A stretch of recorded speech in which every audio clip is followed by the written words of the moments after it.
C'est ça, l'amour parle d'amour, parle d'une famille en crise, dans une ville en crise. C'est d'abord l'histoire d'un homme dont la femme vient de partir et qui essaie de se remettre de cette rupture, mais c'est aussi l'histoire de ces deux filles qui à la fois le soutiennent ou l'enfoncent dans cette épreuve. Voilà, c'est une famille qui essaie de se reconstruire après la déflagration du départ de la mère.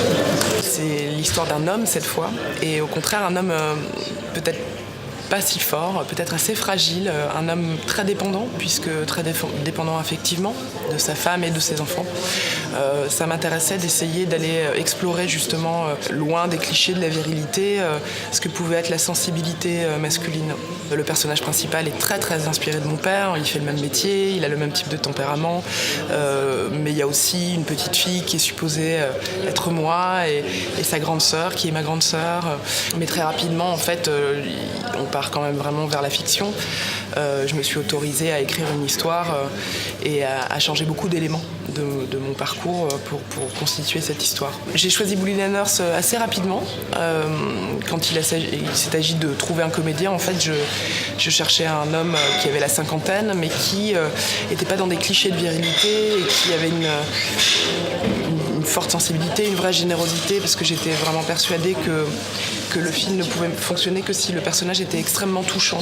Bully est très vite arrivé comme une évidence. Il a une espièglerie, une enfance que je ne trouvais pas ailleurs. Et puis vraiment cette grande humanité, cette grande générosité qui se dégage de lui. Alors c'est vrai qu'on a l'habitude de le voir dans des registres parfois plus de comédie. Et que là, en fait, l'idée c'était éventuellement qu'il y ait de la comédie, mais qu'elle vienne plus du film que de la performance de Bully.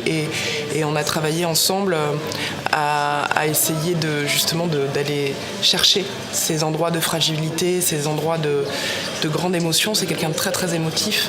Et moi, ce qui m'intéressait, c'était qu'il ne puisse rien contrôler, puisque c'est l'histoire d'un homme qui perd pied et qui est complètement déstabilisé.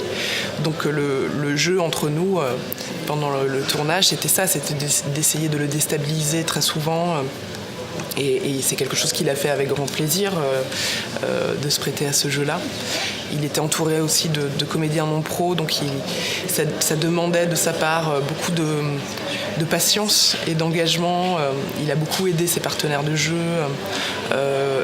Et Bully, c'est quelqu'un vraiment de très généreux, donc c'était possible avec lui. Je ne sais pas si ça aurait été possible avec beaucoup d'acteurs.